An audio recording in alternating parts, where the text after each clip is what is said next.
What's good, everybody? It's your boy, O'Shea Duke Jackson, back at it again with another episode of the Celebrity Junk. The black community is very fickle when it comes to who it is influenced by, who will lead it.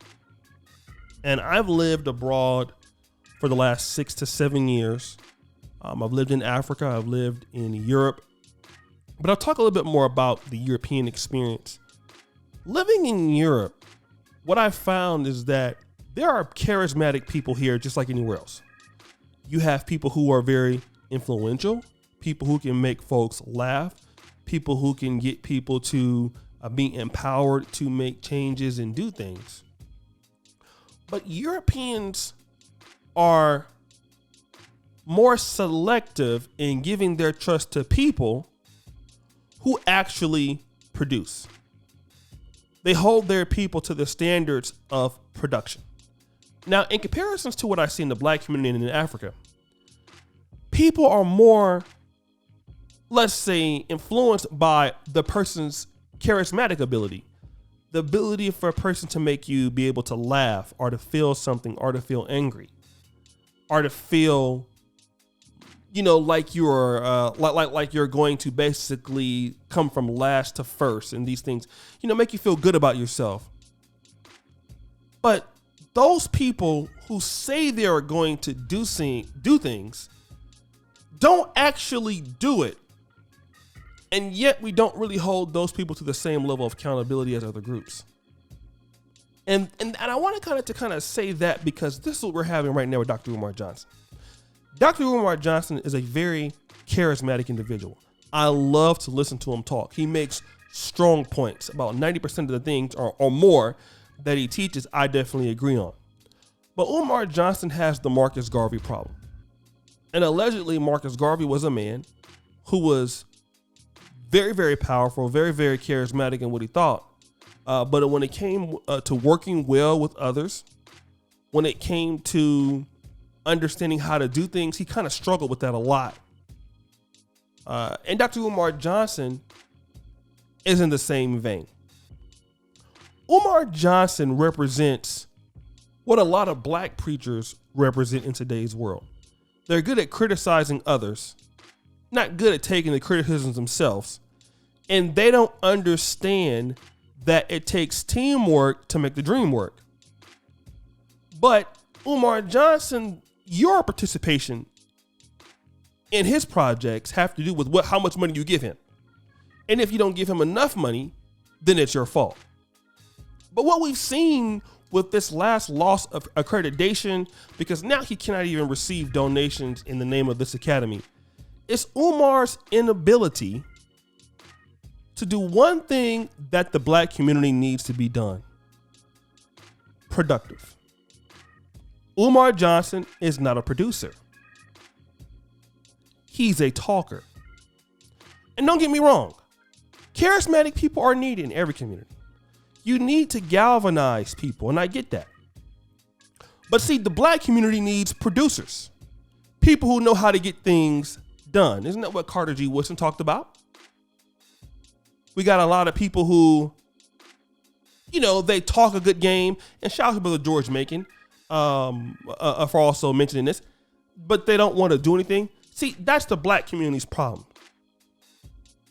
And see, you're going to continue to go through this time and time and time and time again because we're a community that doesn't really like to produce as much as you should.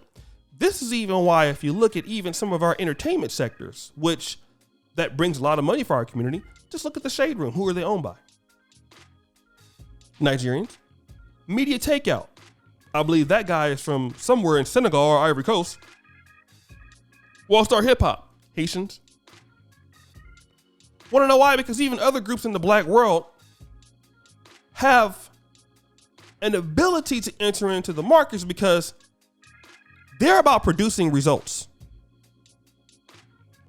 Our people don't even expect results from the people who say that they're going to lead us, as long as they give us a good feel-good message. And we'll even defend their inability to produce. Let's just be real, guys.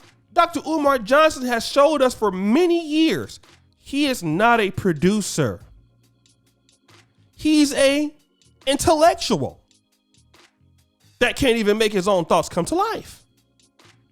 That doesn't make him a bad person, although he does have some things with a flawed character. Many things that he's done, I won't get into it today.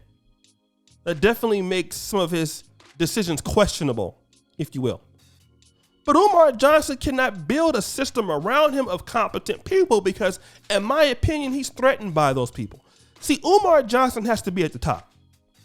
And most people who want to have anything to do with the black world are looking at it from a very selfish vantage point, especially when they call themselves things such as the king of Pan-Africanism, Big Daddy consciousness, or things like that. It lets you know where their mindset is. So they're not in it for the people. They're in it for themselves. And they use their powers, I would have to say this, in an evil way. So the people don't get anything. They give and they don't get because these people are not competent. It's no different from what you see in many parts of the black world. If you look at countries in Africa, their leadership, you don't see a lot of people getting many things done. Now, I know I did use that sort of message in America, where you have like Nigerians and the African American community making money. But I mean, on a greater scale, you see that same thing happening there. A lack of competence, a lack of productivity. And that is exactly why you have a country like, let's say, the Netherlands, who is 4 times smaller than Uganda, which is in the top 5 producers of food with less land. Because everybody else is about productivity. We are not. And I want to tell people, especially you black men in the black community, that you feel, well, people don't like me because I don't have charisma, or I'm not funny enough, or I can't gauge things. Focus on being the most productive person. People can run their mouth all they want. They can crack jokes all they want. They can be the king of the hill all they want. But in this life, if you're not productive, if you can't innovate, if you can't make shit happen, you end up like Umar Johnson. Umar Johnson doesn't know the business of starting a school. He doesn't know how to run a school. Like many folk who wanted to defend the brother would always talk about, well, he was a school psychiatrist or psychologist actually, and all this. I've never seen any proof of that. But let's say, for example, he was a school psychologist. That is a different business than running a nonprofit organization.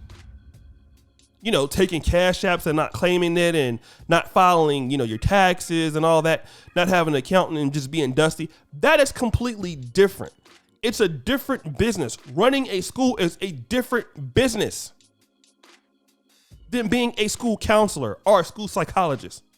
So when you don't know, you outsource. But when you're not that smart, you don't. And you live in a dusty mindset like Dr. Umar Johnson. He is not a businessman. He don't know how to run the business. Charisma can't run businesses. Businesses, nonprofits, these things are not sexy things to run. There's a lot of inputs and outputs that go into these things. Many moving parts, day in and day out, to get these things taken care of. But guys, what do you think? It's your boy, O'Shea Duke Jackson, back at it again with another episode of Celebrity Junk. I already appreciate you for all that you do. Subscribe, hit the bell. Check out the front company at the top. As you know, the buffoonery remains all-time high. I'm out.